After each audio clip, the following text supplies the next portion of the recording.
अस्सलाम वालेकुम, मैं हूं शहजाद और उम्मीद है आप सब लोग खैरियत से होंगे।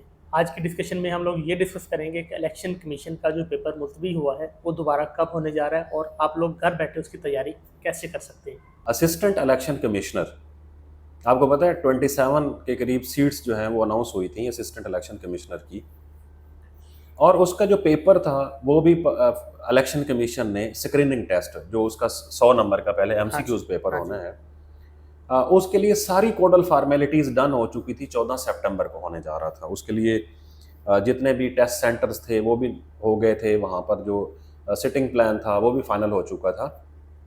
लेकिन फिर हमारे पास क्योंकि एक जो फ्लडिंग की सूरत हाल है, उसको देखते हुए उसके तनाजुर में वो पेपर कैंसिल कर दिया गया है। अब क्योंकि वो हमारे उम्मीदवारों को इसलिए नहीं पता चला कि उसकी roll number slips officially announce नहीं हुई थी। जाहिर अगर 14 को पेपर था तो वो 8-10 आठ, तारीख को हाँ ही। जी। तो सो आज हम बात करेंगे कि आप लोगों के पास कितना टाइम है और आप लोग किस तरह से बैठ के इस ग्रेट अपॉर्चुनिटी को अवेल कर सकते हैं। सर बहुत शुक्रिया। Sir thank you. सर मुझे सबसे पहले तो असिस्टेंट इलेक्शन कमिश्नर, ये सीट किस तरह की है? सर ये जिस तरह हम लास्ट वीडियोस में भी इसको बड़ी डिटेल से बात कर चुके हैं, लेकिन अगर कोई शख्स नया है तो उसके लिए हम बात उसको रिपीट कर लेते हैं। बहुत अच्छी चार्मिंग पोजीशन है। आपके अपने होम डिस्ट्रिक्ट लेवल पर इसकी हम्म। आपकी पोस्टिंग हो सकती है। गाड़ी होती है और अच्छा पे पैकेज होता है बेहतरीन। फिर आपकी बड़ी सोशल सी ये जॉब है और आपकी बेहतरीन पीआर बनती है। तमाम पॉलिटिकल लोग आपके आगे पीछे होते हैं। ठीक है। और इसके अलावा कुछ हाई एप्स, जैसे हाई एप्स अथॉरिटीज़ हैं, डीसी है, कमिश्नर हैं, उन लोगों के साथ भी आपकी लाइजोन बहुत बेहतर होती है। ओवरऑल ये बड़ी पीआर वाली बेहतरीन अच्छे पैकेज वाली घर की जॉब है। चलें जी। अब सर इसकी टोटल सीट्स जो थी तकरीबन 27 के करीब सीट्स थी और इस पर कोई 1,10,000 के करीब लोगों ने जी। अप्लाई पूरे किया। पाकिस्तान से 107 के ने अप्लाई किया हुआ है, 1,07,000 जी। मीन 107,000। हाँ जी। तो ये कोई बहुत ज़्यादा लोग नहीं है। हाँ। ठीक है। अब उन्होंने बताया हुआ है कि फर्स्ट फेज में आपका स्क्रीनिंग टेस्ट होगा, ऐसी है। 100 नंबर का एमसीक्यूज बेस्ड पेपर होगा, हाँ जी। जिसमें उसकी डिवीजन ऐसे की गई है कि 10 नंबर की इस्लामियात, ठीक है। 10 नंबर की पाकिस्तान स्टडीज़, हाँ जी। 10 number current affairs, 10 number English and 10 number general knowledge. ठीक है। ये हो गया इसका एक हिस्सा। हम्म। अब इसी के अंदर 15 नंबर है एनालिटिकल रीजनिंग, ठीक है। 15 नंबर कॉन्स्टिट्यूशन ऑफ पाकिस्तान, हम्म। और इसके बाद जो 20 नंबर बचते हैं, हम्म। ये 80 नंबर हो गए टोटल। 20 नंबर का है इलेक्शन एक्ट। और उसके रूल्स। रूल्स मेंशन नहीं है। हम्म। तो मेरी जब बात भी हुई थी हमारे सेशन में, हम्म। जो इलेक्शन ऑफिसर पढ़ाते हैं उन्होंने भी इलेक्शन एक्ट, कोई बहुत ज़्यादा इलेक्शन रूल्स नहीं पढ़ाए। उन्होंने इलेक्शन रूल्स के सिर्फ 2-4 चीज़ें पढ़ाई हैं, इलेक्शन मोटी एक्ट तक फोकस रखा। इलेक्शन एक्ट तक फोकस रखा हुआ है। ठीक है। तो अब ये इनका टोटल सिलेबस है। ठीक है।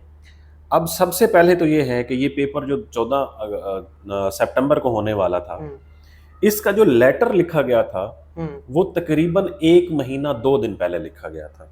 1 महीना पहले। 1 महीना पहले।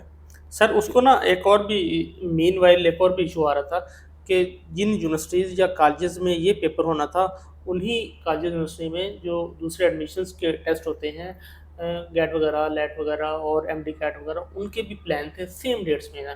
तो इसलिए वो एक इशू भी आ रहा था। ये दोनों इश्यूज पैरेलल थे, एक फ्लड वाला और एक ये वाला। इसकी बिना पर उन्होंने फिर इसको ना थोड़ा सा डिले किया, पोस्टपोन अच्छा किया। जी। अब ये है कि अब ये पेपर अगर फ्यूचर में, अच्छा पहले तो ये है कि ये जो अगर तैयारी करना चाहते हैं, अच्छा इसके ऊपर हमारा एक सेशन जो है सर सोमवार से शुरू होगा। एक ऑलरेडी चल रहा है, 2 चल रहे हैं, 2 ऑलरेडी चल रहे हैं, अब ये तीसरा ये आप शुरू तीसरा करें। होगा। इस सेशन के अंदर सर जो खास बात है वो ये है कि इलेक्शन एक्ट और constitution of Pakistan, election commission के एक एम्प्लॉई हैं जो पढ़ाते हैं। ठीक है। और एनालिटिकल रीजनिंग के लिए हमारे पास एक पीएचडी डॉक्टर हैं जो मैथ के अंदर, और वो एनालिटिकल रीजनिंग और ईडीएस के एक्सपर्ट हैं, किप्स में पढ़ाते हैं, डॉक्टर वकास साहब, वो मेरे साथ जुड़ते हैं। ओके। मीन 50 नंबर के लिए एक्सपर्ट्स होते हैं। ठीक है। और बाकी 50 नंबर क्योंकि जर्नल बेस्ड होता है वो फिर मैं खुद करवा देता हूँ। ओके।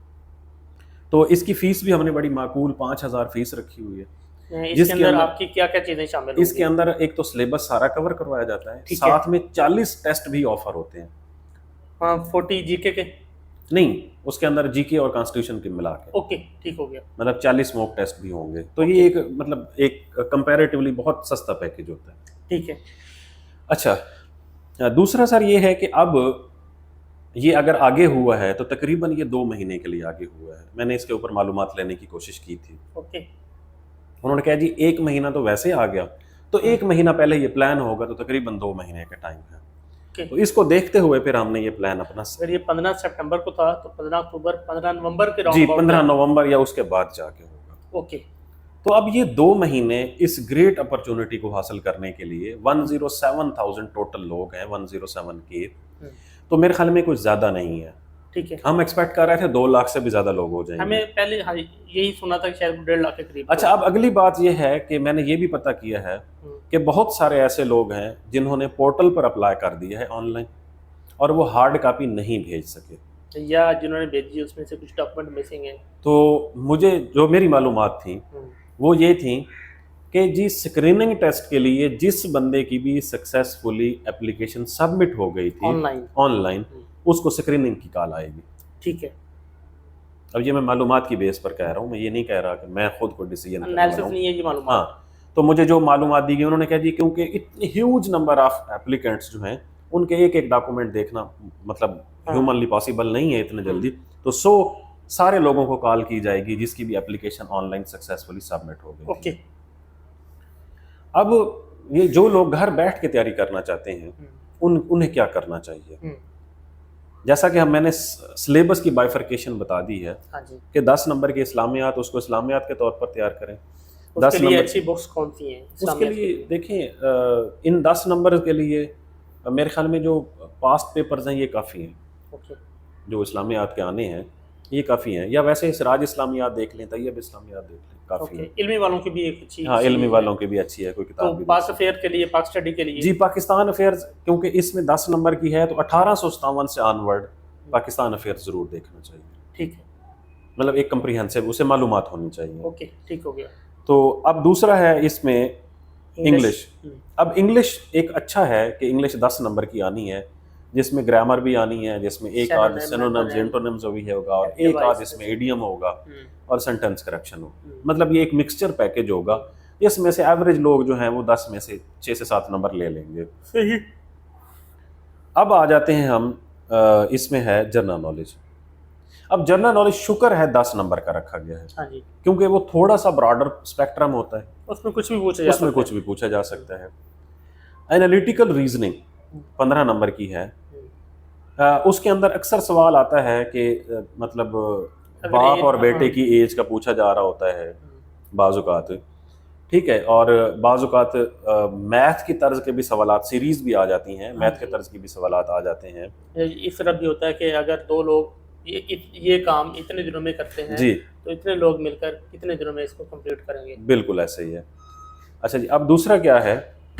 दूसरा ये है कि इसको प्रैक्टिस कहाँ सर की जाए। अगर किसी के पास गैट की किताब पड़ी है घर में, हाँ, ये उसमें बहुत ज्यादा ये सिनोनिम एंटोनिम और इस तरह की चीजें, हाँ जी, तो ये उन्हें बहुत मदद करेगी। अब दूसरा है कॉन्स्टिट्यूशन ऑफ पाकिस्तान। अब कॉन्स्टिट्यूशन ऑफ पाकिस्तान के बारे में एक तो बेसिक अंडरस्टैंडिंग होनी चाहिए। हाँ जी।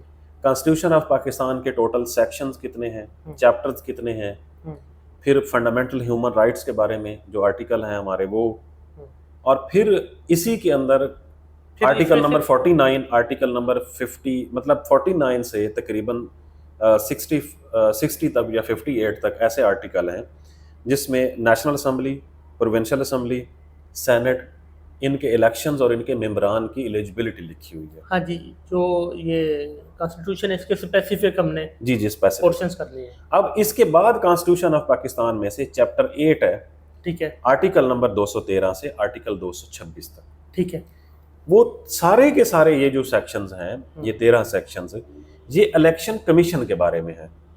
कॉन्स्टिट्यूशन में इलेक्शन कमीशन क्या है, उसकी कंपोजिशन क्या होती है, उसकी ड्यूटीज क्या है, ये सारे के सारे, ये है कॉन्स्टिट्यूशन ऑफ पाकिस्तान।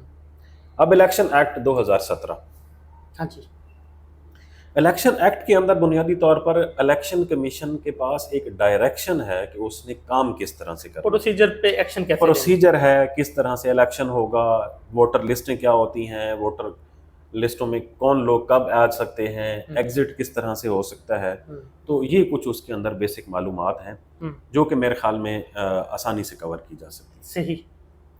बस यही मेरे ख्याल में 2 महीने हैं इनके पास, हाँ। बहुत टाइम है। और बेहतर तरीके से अगर ये चाहें मैनेज तरीके से तैयारी कर